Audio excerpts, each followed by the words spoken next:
Vignesh, நான் இது உங்ககிட்ட முன்னாடியே சொல்லியிருக்கேன் that see Por Thozhil is a very well written film in the sense that the basics of writing are like ரொம்ப clear-ஆ இது வந்து it leads to this, this leads to this, this leads to this. There is no gap in that. And ஒவ்வொரு கேரக்டருக்கான motivation எல்லாமே வந்து ரொம்ப இதுவாக இருக்கு. But more than that, I was very impressed by how precise your direction was.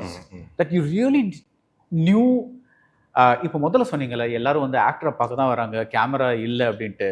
But the way you use the camera, the way you shot certain scenes. For example, and the Sarath Kumar on the first one, he goes to see the place where the murder has happened. Correct. Then Ashok Selvan walks into field, out of focus. Then he comes into focus. Sarath Kumar goes out of focus.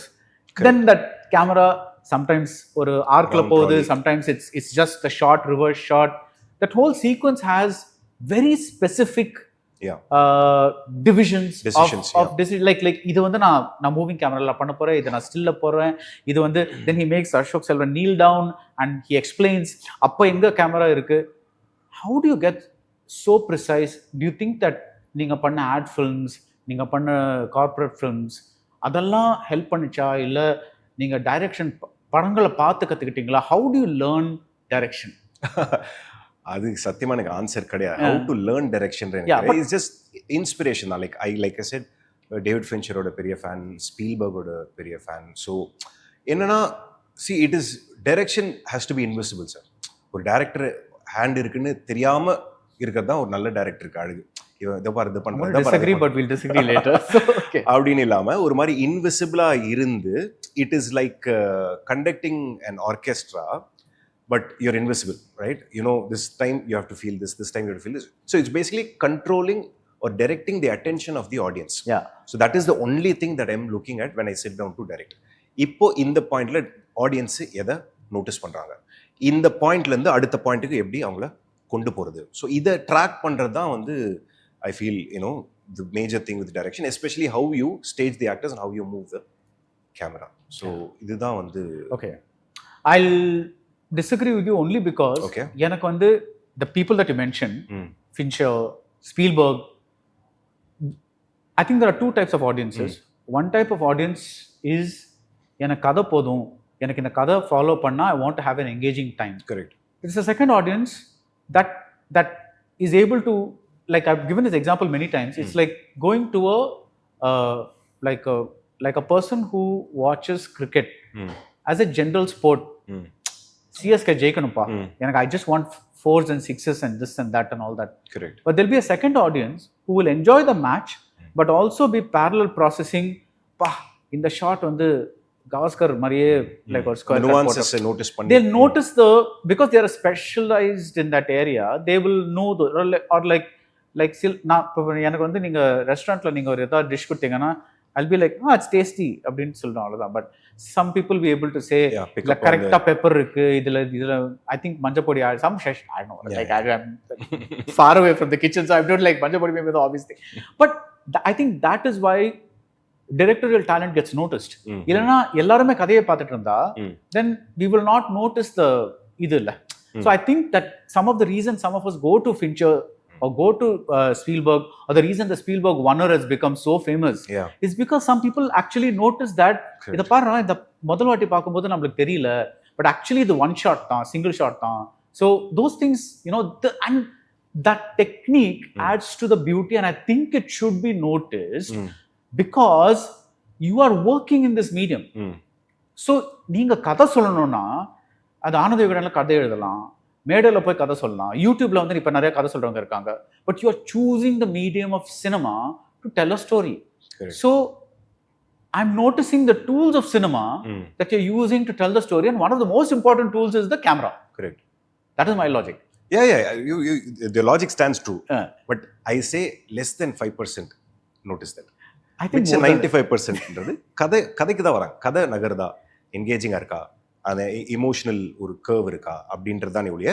But when you do this right, you hit them without them knowing what hit them. அவங்களுக்கு தெரியணும்னு அவசியம் இல்லை, ஆனால் நீங்கள் அங்கே close up வச்சனால தான் அந்த feeling வருது. அதுதான் நம்ம கண்ட்ரோலில் இருக்கே ஒழிய. I don't expect people to appreciate those, not the everyone to appreciate those nuances, and I'm okay with it. I feel that's how it should be.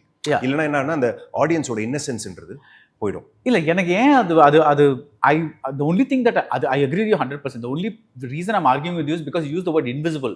Because இப்போ வந்து when an orchestra plays, the conductor is right in front of it. Correct. He is waving his baton. அதனால தான் இந்த section play பண்ணுது, அந்த section play பண்ணுது, silence ஆகுது, you know all that. So nobody who sees an orchestra is just hearing the music. They're seeing this guy or woman do that. So I'm saying you are that person. So if I don't notice that, it's a little... You have to notice, sir.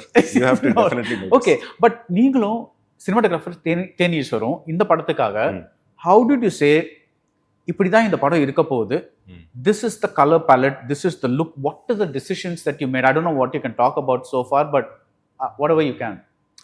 Okay, so Theneeswar sir வந்து பயங்கர இன்ட்ரெஸ்டிங்கான character. He's a very instinctive cinematographer. நான் ஆட்ல இருந்து வரதுனால நான் அவர்கிட்ட போயிட்டு கேட்டே இருப்பேன். ஃபர்ஸ்ட் மீட்டிங் முடிஞ்சு அவர் தான் பண்ணுறான்னு தெரிஞ்சோடனே, சார் கலர் பேலட் சார் அப்படின்னு நச்சரிச்சுக்கிட்டே இருப்பான். அவர் தேனிக்கு போயிருந்தார் ஒரு திடீர்னு காலையில் அவர் வாக்கிங் போகும்பொழுது சும்மா ஒரு 10 ஃபோட்டோ, இந்த இலை, மண், மலை, வானம் இதெல்லாம் வச்சு ஒரு 10 ஃபோட்டோ அனுப்பிச்சாரு. நான் என்னடா அதுன்ட்டு ஃபோன் பண்ணி, என்ன சார் ஃபோட்டோ அனுப்பிச்சேன்? இல்லை இதான் நம்ம கலர் பேலட் அப்படின்னாரு. இதுதான் விக்கி, இதுதான் நம்ம கலர் பேலட். நம்ம வந்து இந்த இன்ஸ்டாகிராம்லாம் இருக்குல்ல, அந்த கலர் டைல் மாதிரி போட்டு கிரேடியன்ட் மாதிரி போட்டு, இதுதான் நம்ம colour ballot. It was a very like an I opening thing. ஆமாம் கரெக்ட், எதுக்கு நம்ம வந்து பேலட்னு ஃபிக்ஸ் பண்ணோம், இதுன்னு ஃபிக்ஸ் பண்ணோம், இதுன்னு ஃபிக்ஸ் பண்ணோம். It's stay true to the milieu of the film அப்படின்றது தான் in terms of colour palette. In terms of how we gonna shoot, அதாவது be natural. Don't try to force a colour, don't try to. நான் அந்த சில பேர்லாம் அந்த colour theory அது இதெல்லாம், it doesn't happen like that, right?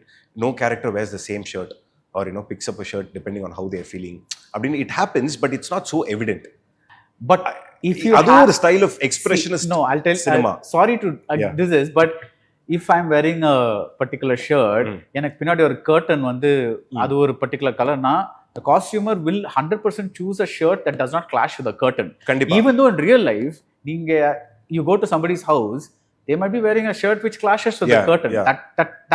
That stylization, that is there, sir. நான் என்ன சொல்றேன்னா, கலர் தியரினா இப்போ இந்த கேரக்டர் வந்து லைக் ஓகே இவங்க வந்து இந்த ஷேட்லயே இருப்பாங்க, இவங்க இதுலயே இருப்பாங்க, அதுலயே இருப்பாங்க, அந்த மாதிரி ஜோன்குள்ள போக வேண்டாம் அப்படின்றது கிளியரா இருக்கும். And in terms of making, எனக்கு வந்து I love Munich, Spielberg's. So எனக்கு ஃபார் சம் ரீசன் அந்த படம் பார்க்கும்போது இந்த லாங்குவேஜ்ன்றது நம்ம படத்துக்கு செட் ஆகும் அப்படின்ட்டு எனக்கு தோணுச்சு. நான் அவர்கிட்ட பார்க்க சொன்ன படத்தை, அவர் பார்த்துட்டு ஃபோன் பண்ணி, தேங்க்ஸ் விக்கி, இந்த படத்தை நீங்கள் எனக்கு இன்ட்ரடியூஸ் பண்ணதுக்கு, என்ன இப்படி பண்ணியிருக்கானுங்க இதுன்னு. அதான் சார், அதில் கொஞ்சமாவது நம்ம ட்ரை பண்ணுவோம் சார் அப்படின்ட்டு தான் ஆரம்பிச்சது. ஸோ பேசிக்லி என்னன்னா, அப்போ போர் தொழில் அந்த மாதிரி ஒரு சர்ஜிக்கல் ப்ரெசிஷனில் இருந்து தள்ளி, we wanted to be very kinetic, fluid is the word. At the same time நான் ஸ்ட்ராபெரி கண்ணை பேசுன மாதிரி எல்லா ஷாட்டும் முடிஞ்ச அளவுக்கு டைனமிக் ஆக்குவோம். இப்போ lot of shift focus, lot of moments. இப்போ மியூனிக்லாம் பார்த்தீங்கன்னா, there is a track in, there is a push in, also there is a zoom in, right? இந்த மாதிரி டெக்னிக்ஸ்லாம் வந்து நம்ம வந்து யூஸ் பண்ணலாம். எங்கெங்கே தேவையோ, ரொம்ப வானபீஷாக இல்லாமல் பண்ணணுமேனு பண்ணாமல், இந்த மாதிரி வில் கம்பைன் கேமரா மூவ்ஸ் அப்படின்ற ஒரு விஷயம் மட்டும் நாங்கள் கையில் எடுத்துட்டு, then we stuck to that's the basic grammar அப்படின்ட்டு தான் வி ஸ்டார்டட் இந்த ஸ்டோரி போர்ட்ஸ்லாம் பண்ண ஆரம்பிச்சோம். So can we expect like some 65-minute single take or something like that? No, 65-minute single takeலாம் எதுவும் இல்லை சார். அது இருந்தாலும் நான் வந்து இப்போ சொல்ல மாட்டேன். But like visually we've tried to because Munich has a lot of it has long shots. Long that go close. Long takes. So அந்த மாதிரி விஷயங்கள் வந்து we've tried. என்னோட பாயிண்ட் என்னன்னா சார், அதெல்லாம் மறக்கடிக்கணும் சார். ஒரு சினிமான்றது அதை மறக்கடிக்கிறது தான் நல்லா, which is when audience are they lose track of time. They forget they're in a theater. So you pull the audience. அதுதான் மேட்டர். அவன் எது பத்தியுமே யோசிக்க கூடாது, அதுதான் விஷயம். Okay. So you're really putting a lot of pressure on us. இல்லை, that's the attempt, sir. That is the intention. Okay, இப்போ நான் வந்து அப்படிதான் அந்த படம் இப்படி இருக்கு அப்படி இருக்குன்னு, that is the intention of all of us trying to make this film. 100%. Yeah. No, but நீங்க வந்து சொன்னீங்கல்ல, இப்போ ஃபோக்கஸ், ரேக் ஃபோக்கஸ், இதெல்லாம் வெரி ஈஸிலி நோட்டிசபிள் திங்ஸ். இப்போ அசோக் செல்வன் அந்த ஃப்ரேம்குள்ள ஃபீல்குள்ள வராருன்னா, you cannot not notice that there is an out of focus person coming in. அது எப்படி பார்க்காம இருக்கிறது. You know